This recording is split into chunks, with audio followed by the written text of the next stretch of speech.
Yayınlanan ilk 2 bölümüyle oldukça dikkat çeken Şakir Paşa ailesi, Mucizeler ve Skandallar isimli dizide, Osmanlı'nın son dönem önemli asker ve devlet adamı Şakir Paşa'yı ve birbirinden ünlü aile üyelerinin hayatlarını izlemeye başladık.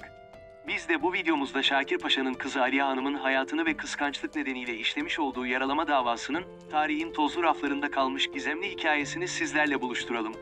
Şakir Paşa ailesi video serimizin diğer bölümlerine ekranın sağ üst köşesinde çıkan karttan ya da açıklamalar kısmına bıraktığımız linkten ulaşabilirsiniz. Şakir Paşa ile Giritli İsmet Hanım'ın en küçük çocukları olarak 1903 yılında dünyaya gelen Aliye, Fransız lisesinde eğitim görerek resim ve piyano dersleri almıştır. 1924 yılında Türkiye'de bulunan Macar keman virtüözü Karl Berger'den ders alan Aliye ile Karl'ın ilişkileri aşka dönüşmüş ve 23 yıl beraber yaşamışlardır. Bu uzun soluklu ilişkinin sonunda Aliye ile Karl Berger 1947 yılında evlenmişler ancak bu evlilikten 6 ay sonra Aliye Berger eşini kaybetmiştir.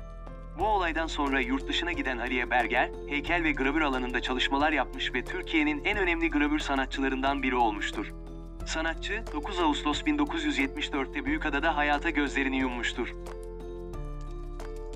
Aliye Berger'in 1929 yılında karıştığı kıskançlık nedenli şiddet suçu ise bir dönem ülke gündeminde önemli yer tutmuştur. Söz konusu olayda 26 yaşında olan Aliye, tanınmış bir hukuk adamı olan Hrant Bey'in 30 yaşındaki kızı Madame Mani'yi Üsküdar'da bulunan evinde tabancayla ateş ederek yaralamıştır. Kurşun Madame Mani'yi sıyırarak geçtiği için yaralanma hafifti. Olayın nedeni ise o sıralar 36 yaşında olan Karl Berger'in ders verdiği Madame Manik ile ilişki yaşaması ve bu nedenle Aliye'nin içine girdiği kıskançlıktı. Dönemin cemiyet hayatında büyük yankı uyandıran bu olay nedeniyle verilen ifadelerde Aliye Hanım, silahın yanlışlıkla ateş aldığını savunsa da, Madame Manik ve ailesi Karl Berger'i sorarak içeri giren Aliye'nin kıskançlıkla ateş ettiğini söylemişlerdi.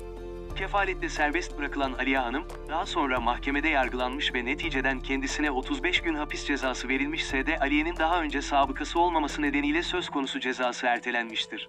Daha sonra tekrar Aliye ile Karl Berger arasındaki aşk devam etmiş ve en sonunda bu ikili tanışmalarından tam 23 yıl sonra 1947 yılında evlenmişlerdir. Bu evlilikten 6 ay sonra hayatını kaybeden Karl Berger, Müslüman olmuş ve Ömer adını almıştı. Cenazesi de Büyükada'da bulunan Müslüman mezarlığına defnedilmiştir. Aliye Berger de ölümünün ardından eşi Ömer Karl Berger'in yanına gömülmüştür. Bu ikilinin mezarlarının başında ise adeta büyük aşklarını kanıtlar şekilde birbirine sarılmış iki insanı temsil eden mermer bir sütun bulunmaktadır. Yeni içeriklerimizi anlık ve güncel olarak takip edebilmek için kanalımıza abone olarak bildirimleri açabilir, beğeni ve paylaşım yaparak bizlere destek olabilirsiniz. Yeni içeriklerde buluşana kadar sağlıkla ve mutlulukla kalın.